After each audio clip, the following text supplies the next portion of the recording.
Hey everyone, welcome back to the range. It's kind of sunny outside today. Sunny enough that I may need to put some sunscreen on if I'm out here too much longer. Anyways, got some 6.5 Grendel here today. This is either a reintroduction or a new offering from Prvi Partizan. This is a 120 grain boat tail hollow point in 6.5 Grendel. Let's throw this guy on the table and see what we have in store today. They actually contacted Sam and asked if they had somebody in mind that could test this for them, so he contacted me. From Palmetto State Armory, we have both a 12 and 18-inch upper. Both have adjustable gas blocks on them. We're kind of finding that the lighter grain bullets may need some adjustment there, but the heavier 120, 123 grains seem to be running just fine. We have our Pro Chrono Digital as always at approximately 10 to 12 feet. Like I said, it's about 65 degrees outside today. Let's do this. Up first is our 12-inch upper, 2259, 2267, 2259, 2256, 2275, 2279. Got locked back that time. Like I said, I think the 123 grain rounds with an H buffer seem to do a little better wherever this gas block is adjusted from Palmetto State Armory. I haven't touched it yet. And now our 18-inch upper. This also has an H buffer in it as well. 2473, 2469,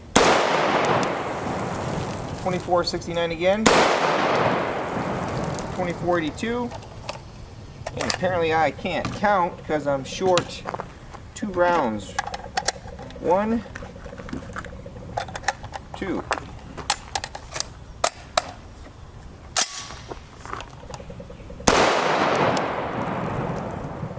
$24.82 again. $24.82 again. Not bad. 3 in a row matching. I'll take it. Here is our PPU 120 grain boat tail hollow point. 80 yards, the 1 twist 18-inch PSA upper, 1x6 primary arms KISS reticle, 1.23 inches. Not bad. Definitely be a little less if we threw this guy away. Like I said, we do have some wind outside today. Of course, you know the flag won't be blowing when I show it to you, but you can kind of see there at times it's pretty well straight out to the side, and I'd wait till it died down, but it's the best I can get for today. This is the PPU 120 grain, 75 yards, the 18-inch 1 twist, 1.33 inches. At this point, I will take that. While we're out in the wind today, let's check this in ballistics gel. We have some 6x6x16 blocks downrange.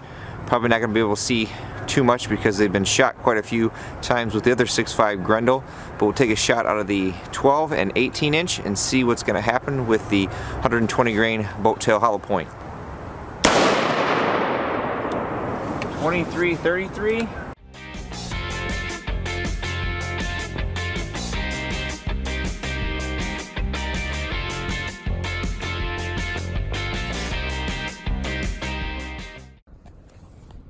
This one actually looks like it's pretty effective. Now again, I have a limited amount of gel blocks and a bunch of stuff to test, so as many of them get stuffed in here as possible. And this is probably over the limit, but here is our 12-inch shot, and we get some good fragmentation starting to go on. There's the nose of the bullet.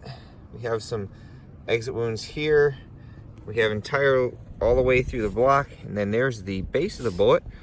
So it looks like it's doing a pretty good job. So that's about 18 inches of penetration or so. I wish I had a better shot of the wound track. Hopefully it looks pretty good on slow motion. Let's get the 18-inch going. Here are our 2 recovered pieces, the largest that I could dig out of there anyways. Doesn't look like there's a whole lot of lead in there, maybe at the base. And there's the tip there. We'll definitely have to see what the 18-inch is going to do. Velocity 2433.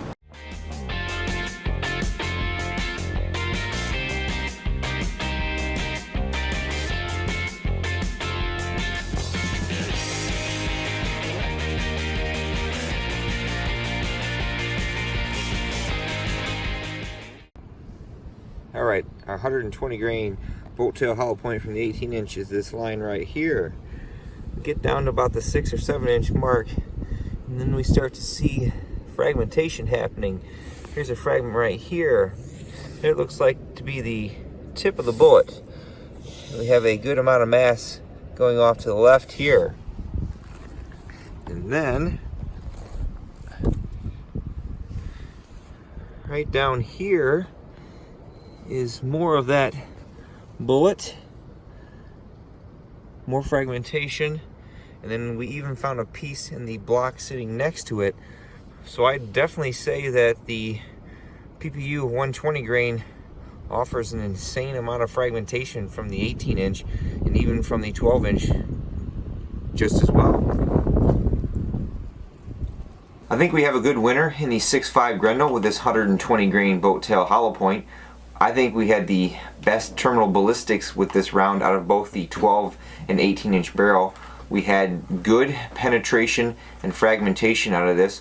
One of the gel blocks I showed you close up, there was a lot of fragmentation there. Some of that was from this round, the other was from when I shot the little backdrop that I used for the gel blocks there. But still, we had good fragmentation out of this, out of both barrels.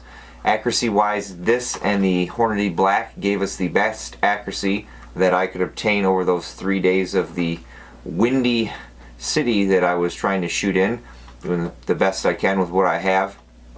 The primary arms 1x6 work for those good 75-yard shots, and that's why I've got it, so I can throw it on different guns that I have at the time to test. I did have a little bit of function issues with the 120 and 110 in the 18-inch barrel. This does have a full-length rifle gas system on it. The gas block is all the way out here. It is adjustable, and I had it adjusted pretty much all the way out at one point, and we were still getting random failure to feeds, and the bolt would go back just far enough to throw the round out, but it wouldn't load the next one. The 12-inch was the best performing. I actually had the carbine buffer in both of them just to make sure that I didn't have too heavy of a buffer, and I did adjust the gas block on this a little bit, but I actually turned the gas down on it a little bit, so I was getting a lot of brass deflection on the case deflector there. Our magazines, hopefully you don't get tired of me repeating this, because you know I usually release these videos sometimes in a group and sometimes they're spaced out, but in case you don't see the other ones, the Elanders drop free from the Palmetto State Armory lower.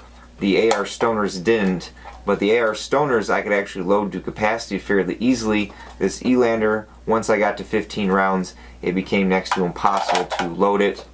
The D&H 10 round worked just fine, drop free most of the time, so this was pretty much my go-to on the bench. As always, I'd like to thank also Prvi Partizan for sending him ammunition for me to test, my Patreon supporters, Palmetto State Armory for providing both uppers for us to run these tests, and you all for watching. Until next time, catch you at the range.